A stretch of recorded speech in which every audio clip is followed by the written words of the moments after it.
I've updated my setup and I really have been enjoying it. I got a PC off of Amazon. It's pre-built. I went from PlayStation 5 to a PC, and man, I've really been enjoying it. I got this pre-built, and I really love it.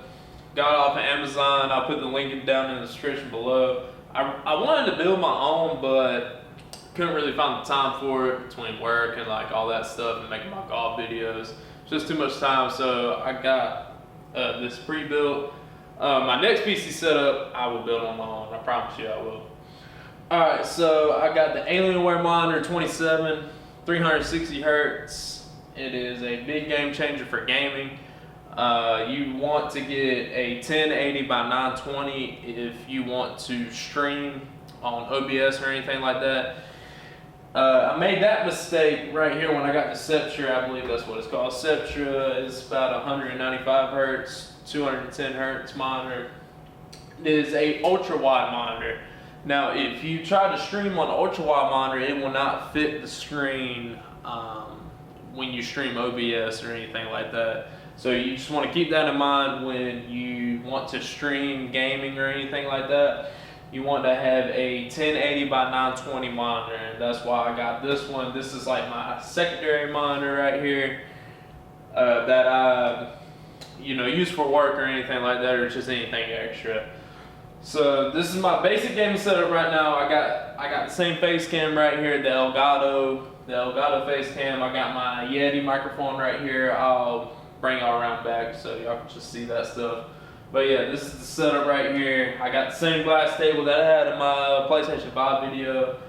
But just let me know if y'all got any questions about this setup. And I'm gonna just dive real quick on just quick little basic settings that I went through that coming from console to PC that I had to learn. So hopefully this will help y'all out. Alright, so this is behind the desk. I got the Red Dragon keyboard, mouse. I got my amplifier, except I don't have the adapter for it because you can just plug it right into your computer, which is a big nice thing that you can do if you have a PC. Now if you have a console or anything like that, then just refer that back to my old video.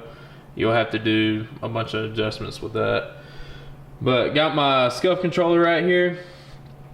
Just plug that up in my PC. If I want to play keyboard and mouse, I can just do that. If I want to play like Call of Duty or Fortnite or anything like that, just plug that. If I play 2K, I got this basic $30 Xbox controller right here. That's just what I play, basketball with or football games, anything like that.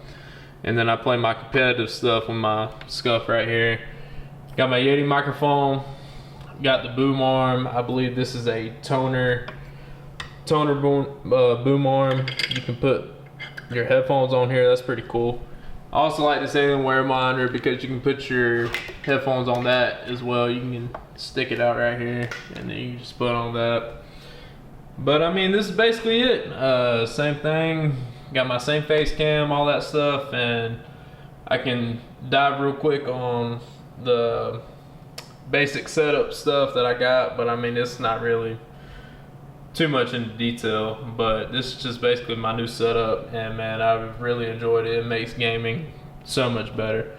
So I'll switch over to OBS and I'll just show y'all some little setup stuff.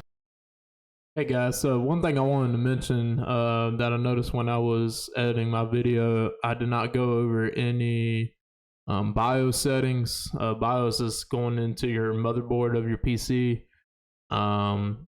If you get a pre-built PC like I did off of Amazon, I don't recommend it really, because I mean my computer runs just fine off of that. But if you want to do any overclocking or anything like that, like overclock your RAM or anything so your PC can run smoother, then just be really careful doing that, because you can really mess up your computer. You can overheat it and stuff like that. And you can also change like how your lights change, how your fans run and all that stuff.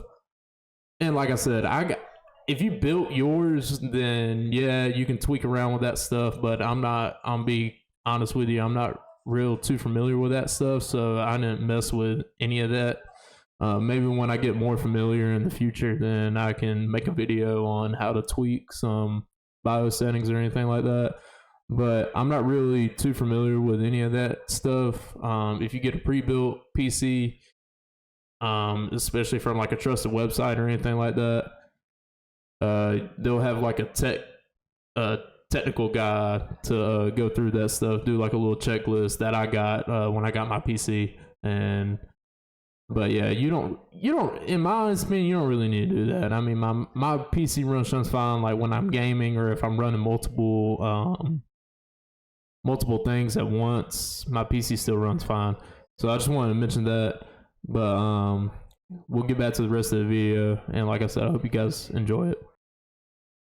Alright, so the first thing that you want to do as soon as you boot up to your computer, obviously the internet. I use an Ethernet cable. As soon as you start up, it will ask you to connect to the internet. I go ahead and connect my internet to it, and then it should start up like that. And then you want to make sure you go to settings,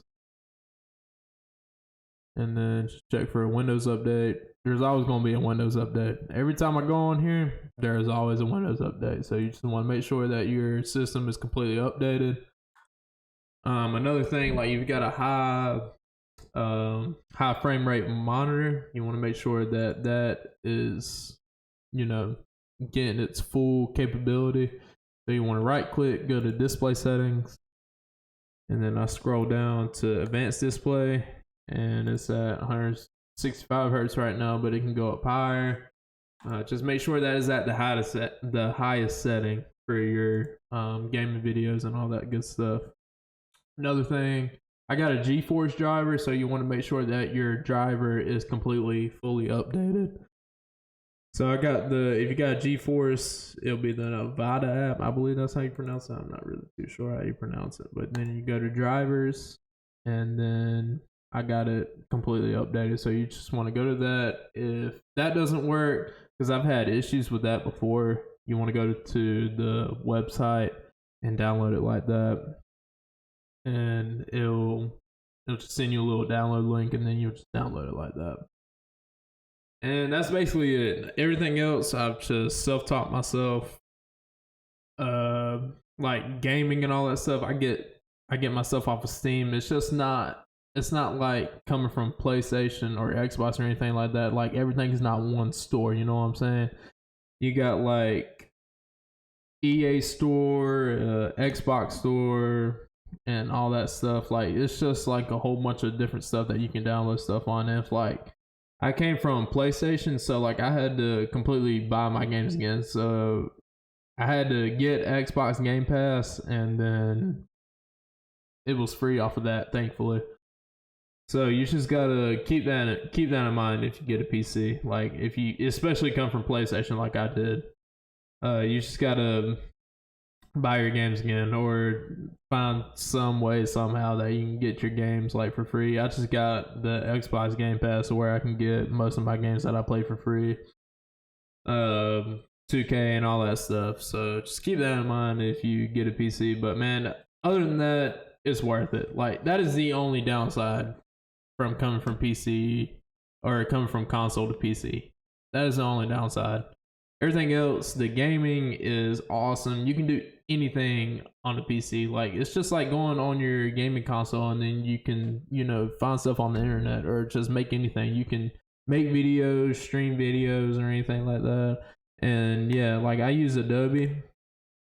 I could go into that right now. Like Adobe, that's what I edit my videos on. And you can just download that, and then you can just edit videos or anything.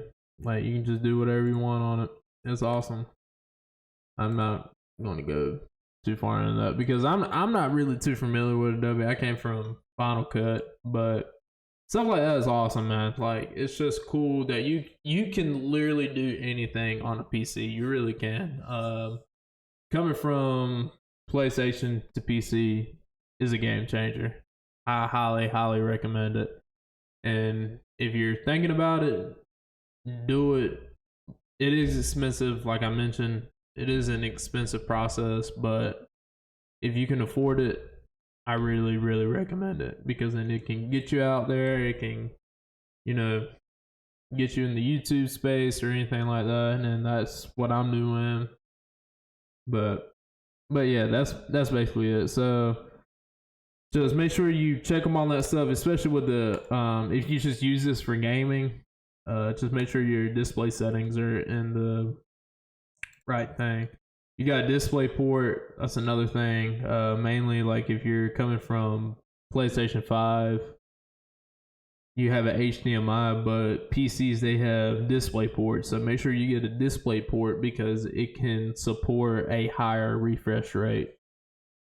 So just make sure you got that as well. But yeah, that's about it. I could show you all the OBS settings, but I made a full video on that, and hopefully y'all check that out. But that's basically it on my setup. So hopefully you guys enjoy it. Like, comment, subscribe, all that good stuff, and I'll see y'all on the next one.